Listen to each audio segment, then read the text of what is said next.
She never meant to talk about it. Not in public, not in the Congress. But after the Pope's death, Representative Jasmine Crockett did speak up at last. What she said stunned the chamber. That afternoon, the chamber was so quiet.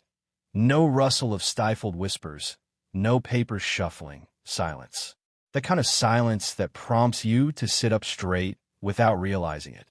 Representative Jasmine Crockett stood at the podium, her hands gripping tightly, but her eyes were concealing something.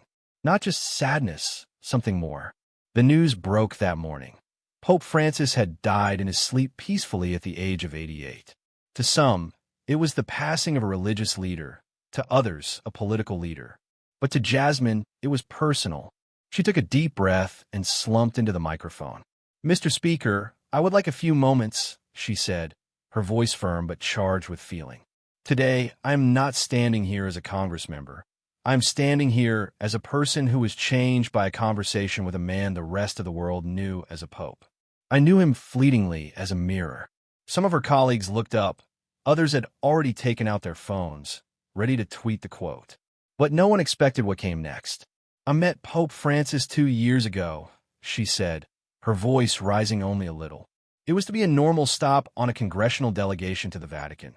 Pose for the cameras, shake some hands, head back to our hotel in Trastevere. But something happened. Something I have not talked about until now. Her words hung in the air. She didn't need theatrics. The truth did all the heavy lifting. In a small room at the back of St. Peter's Basilica, after most of the media had dispersed, she continued, I was taken aside. I thought maybe I'd left my scarf behind or broken some rule of etiquette. But no, I was being invited to see him alone. You may hear the breathing sound emanating from at least 5 locations. Jasmine let the silence fill the room for a moment before she whispered. He didn't ask me about politics. He didn't say my title. He didn't give a blessing or take my hands like I had pictured. He just stared at me, this little woman from North Texas, and said, "Is it difficult to fight for justice in a city designed to resist it?" She stopped again, and someone in the back cleared his throat, more out of nervousness than anything else. "That's when I knew," she said, eyes glistening now. He wasn't playing diplomat. He wasn't writing poetry. He was asking me something he already knew. She hesitated for a moment. Some looked away, not sure where she was headed. A few leaned forward. He told me stories about places in the world I'd never heard of. Told me about mothers raising children in war zones, girls forced into labor before they could even read. And then he spoke about us, about the United States, about neighborhoods in Jackson, Flint, Shreveport, places where justice was just another word with no weight behind it. A murmur went around the room, the way someone leaves a window open and lets wind in. The tone of Jasmine's voice slightly hardened. Then he said to me, "I don't have to tell you about the statistics. You live with them. But I need to ask you for something. Don't let pain silence you." She swiped one cheek. Not weakness, but clarity. I didn't know what to say. I just sat there. I think I nodded, but he didn't need confirmation. He saw it in me. I didn't know until today how much I needed to hear those words, how much they were going to push me when things got too hard to carry. Now nearly every eye was on her. He didn't promise things were going to change. He didn't say he had all the answers. But he gave me a sort of courage I hadn't known I was allowed. And now that he's passed away, I owe it to him, and to every person in this country who feels invisible, to be heard louder. There was nothing left to say, but something was different in the room. People weren't listening anymore. They were present. But what had happened behind that closed door at the Vatican in 2023, that's the part Jasmine had kept secret until now. Rome had been loud that day. The kind of city noise that comes in layers. Tourists whispering near fountains, scooters cutting between buses, someone always laughing in the distance. But Jasmine remembered the silence in the Apostolic Palace. It was the kind of quiet you can feel in your chest. The delegation had marched through beaded hallways, all gilded filigree and marble echoes. Jasmine had trailed in the back. She wasn't being stubborn. She simply preferred not to revel in the overblown march. Cameras snapped, senators swapped niceties. It was all fluff. Now a man in a simple gray suit lightly stroked her shoulder. "Congresswoman Crockett," he murmured, "His Holiness would like to speak with you." She blinked. "With me?" Yes, alone. No time to absorb it, to prepare herself. 1 minute, she stood in a hall of chandeliers, exchanging formal handshakes. Next, she trailed that man down a dark side hallway to a plain room, no bigger than a classroom.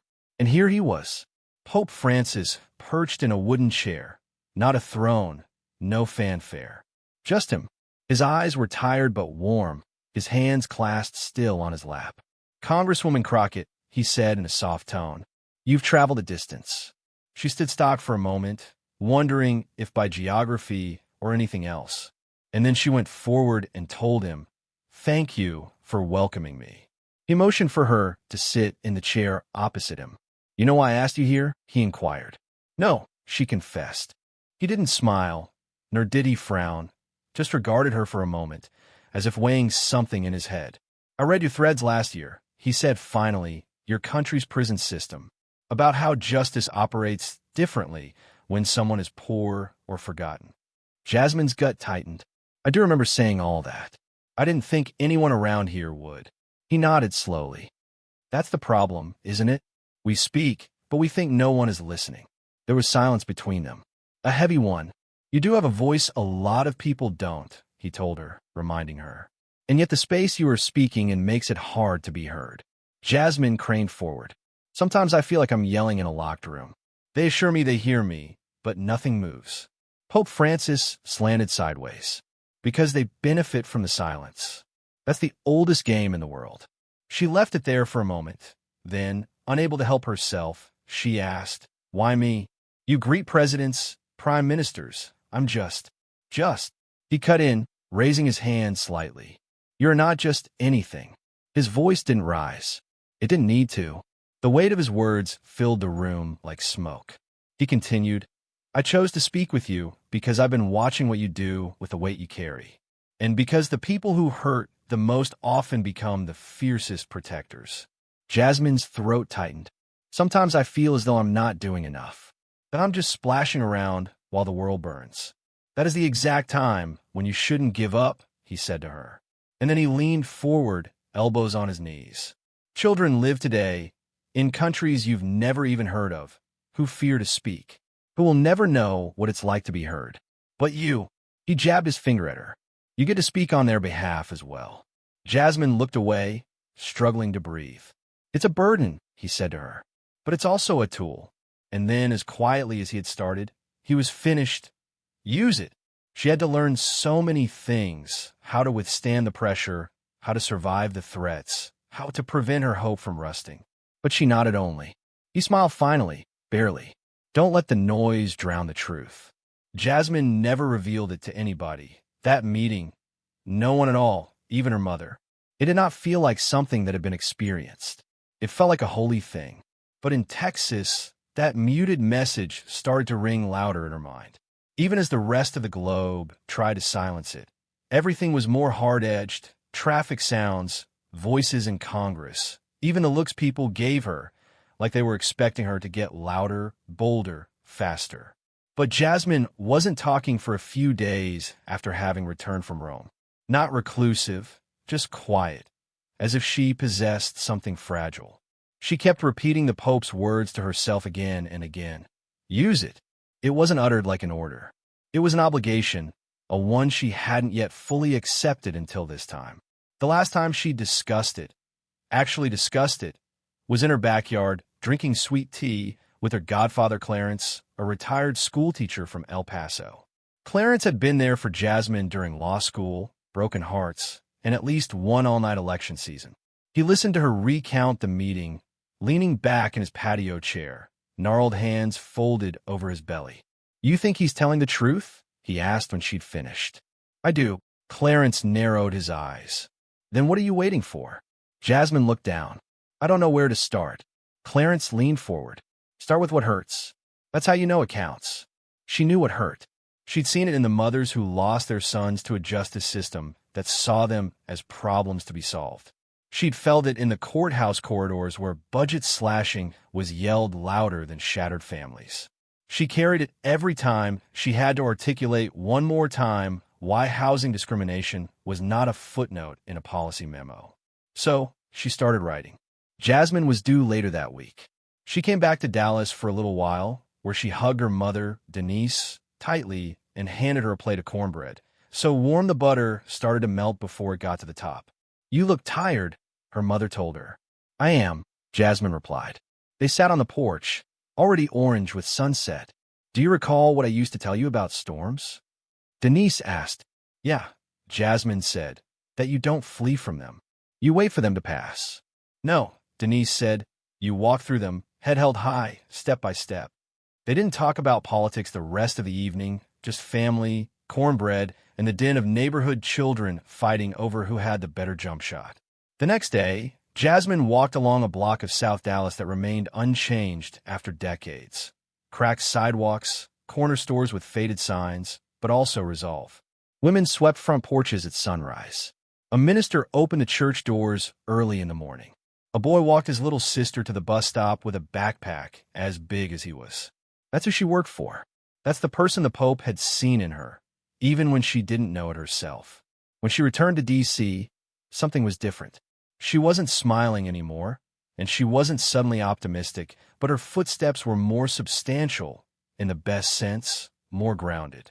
And when she next addressed the House floor, people weren't just hearing her, they felt her. She didn't speak the Pope's name, not yet, at least, but his words informed every syllable.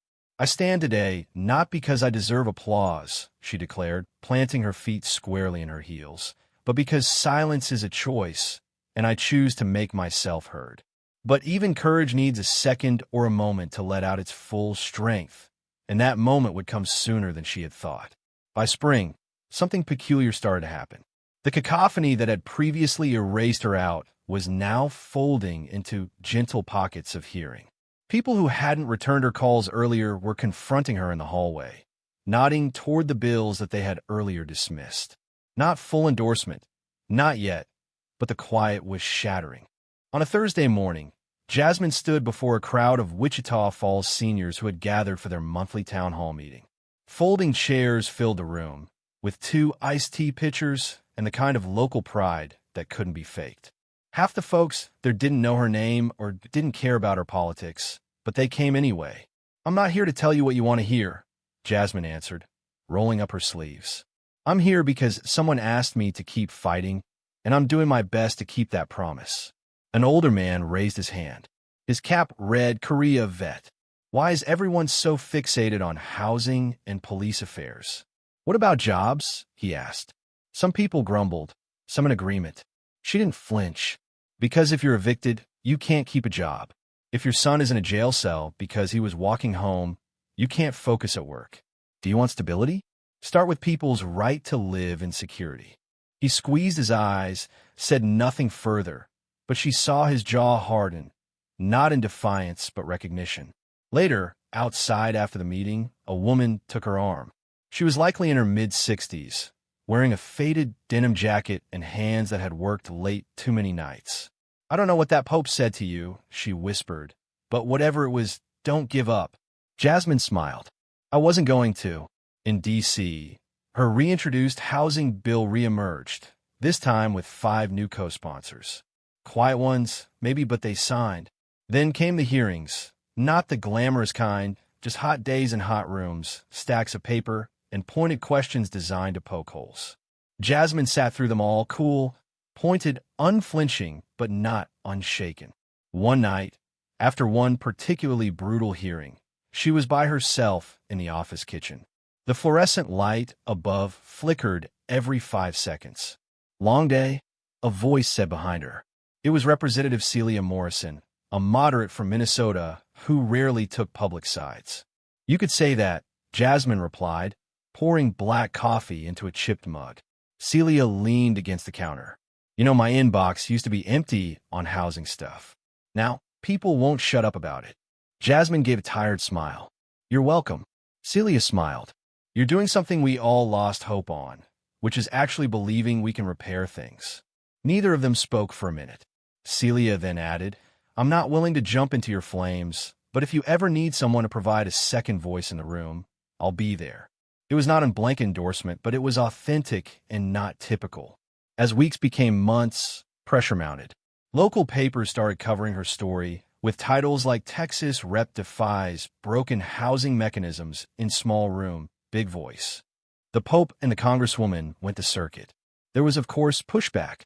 Talk radio personalities accused her of being a puppet. Some social media videos tried to make her out as obsessing about race. But every slight now felt less significant, like flies that could not land. The Pope had warned her that change would be loud and that it would come with scars. So, when she was invited to speak at a national forum on public leadership, she hesitated not at all. The Albuquerque crowd was packed to capacity. Students, teachers, reporters, ministers. She went to the mic and said, "Let me tell you about a conversation that changed everything for me." She paused. No speech in mind, no notes. Occasionally, she declared, "The voice that shouts loudest is not in a stadium.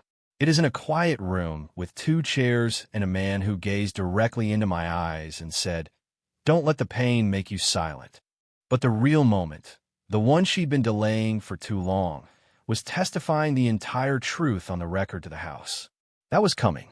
It was Wednesday, Jasmine remembered, because the calendar on her desk still displayed the wrong date, Tuesday, the 8th. She hadn't had a chance to switch it in 3 days. Too many late nights, too many drafts. And now, the moment she'd been delaying had finally come. The House chamber was chillier than usual, not in temperature, atmosphere. Seats were empty. Half-empty seats occupied by aides doodling on their phones. Jasmine didn't care. She hadn't come for a show of hands. She'd come to speak. She approached the podium binderless. No speech prepared on the teleprompter. Just her and the words that had been festering in her chest for 2 years. "Mr. Speaker, members, I must bring your attention just briefly." Some heads swiveled, some didn't. "I wasn't going to say anything about this. Not like this, but since the death of Pope Francis, I've not been able to stay quiet on it any longer." That was observed. The room recalibrated, as if the camera lens was refining focus. In 2023, I met with him privately. No press, no handlers, just 2 chairs and a translator who barely had to do any work because the truth doesn't need decoration. People were listening now, some lowering their phones, others leaning forward just slightly. He asked me one question: is it hard to fight for justice in a place built to resist it? Jasmine let the silence settle before continuing. "I didn't know, not then. But I do now. Yes, it is. It's draining. It's lonely. And most days, it's screaming into drywall." A soft ripple moved through the room, not sound but power. He told me that silence is the prerogative of the powerful, that if ever I were to want to leave, I should ask myself who benefits from my quiet. She gazed across the chamber. That conversation stayed with me every late night, every dead bill, every misquoted headline. I didn't report to any of it. Not interviews, not PR. I just kept writing, kept pushing, kept showing up. She pulled her hand out of her pocket and retrieved a small photograph. Not to impress, merely to hold. This man, this religious figure from a world so alien to mine, gazed upon me and perceived someone I hadn't yet discovered to perceive. He perceived potential. Fire. Her voice cracked, but she went on. And because he saw that, I stopped apologizing for saying truth. I stopped shrinking myself to make people comfortable. One in the room rose, sat. No sound, just action, respect. My housing bill, my police oversight bill. They weren't born in committee halls. They were born in communities where mothers cry over eviction papers and sons cease dreaming at the age of 12. She confronted her colleagues more squarely. "Some of you have told me I'm doing too much. Some of you have told me I'm burning bridges. But maybe the bridges were never really there at all. Maybe all we ever had were lines drawn over rivers, and we called it progress. Nobody cut them off. Nobody dared. The Pope didn't say to me to return here and be compliant. He said to me to fight. He said to me to be obstinate about justice and tender towards people." Jasmine breathed, the kind that doesn't come so naturally when your lungs are full of truth. And if you think this speech is about religion, it isn't. It's about leadership. It's about choosing to make the distinction between courage and convenience. It's about not being silent merely because the room gets awkward. She took a step back. "If you recall anything at all from today, Recall this. Sometimes it takes someone from outside of your existence to teach you who you truly are. Then she descended, and the room shattered, not with applause, not with shouting, but with silence, that heavy, emotional kind of silence. There was a couple of tears, a couple of slow head turns. No one rushed out. No one dared to make the first word. It was not merely a speech, it was a transformation. But behind those marble walls, something was cooking, something that Jasmine didn't expect. A message transmitted across seas was now beginning to echo in her native soil. Jasmine's speech clip went viral on social media before she had even gotten back to her office. Someone had recorded it from the gallery, shaky, low quality, rough, but that very lack of perfection. That's what made it strike differently. It wasn't edited, it was real. By the time she kicked off her heels and plopped in her desk chair, her inbox was chock full of emails. Emails from teachers in Milwaukee, a Tulsa pastor, a Modesto debate team at the high school hoping to quote from her at this season's upcoming tournament, and one email, a total 3 sentences, a note from a Palermo, Italy woman named Antonella. My dad was the Pope's chauffeur. He used to speak very highly of you. He said that your enthusiasm reminded him of why the church needed to listen more. Thank you very much for honoring him the way you did. Jasmine sat there, staring at the screen. She didn't post it, she didn't cry. She just shut down her laptop and sat there in silence. A week later, she was invited to speak at James Caldwell High School in Pine Bluff, Arkansas. Nothing fancy, just a community outreach program and a few dozen students, most of them wearing hoodies, Air Forces, and the kind of guarded expressions that said, "You've got 5 minutes to be real or we're tuning out." She smiled as she stepped up. No podium, no suit jacket. Do you guys ever get lectured to so much that you lose the sensation of being addressed? She queried. Several heads leaned. A boy in the front row snorted and declared daily. Laughter. She nodded, saying yes. That was how I felt in Congress, until this old white-robed fellow sat me down and explained to me why I was even in the room. And like that, they leaned in. Jasmine did not instruct them on what to do with their lives. She did not guarantee how the system would immediately treat them with more respect. She just spoke the truth, how transformation does not begin in voting booths or press releases. It begins in rooms like this, in little choices, in individuals who raise their voices when they do not feel heard. Then a 15-year-old shy girl, Tiana, came over and whispered, "You ever get afraid?" "Always," replied Jasmine, "but I don't let it hold me back." Tiana nodded, then inquired, "You think someone like me might ever be up there too?" Jasmine didn't flinch. "You already are. You just haven't taken your seat yet." Back in D.C., doors continued to open. Her bills still had hurdles in their path. They always would, but more were wondering, more were hearing, and more voices, younger, louder, were making themselves heard. At a dinner party with local activists from Jackson, Mississippi, Jasmine told the tale again, and for the first time, she said it aloud, the part she'd only said inside her own mind so far. "I think Pope Francis saw something in me that I didn't even know was there. And maybe that's what leadership is. Not charisma, not power, but the ability to stir something up in another human being."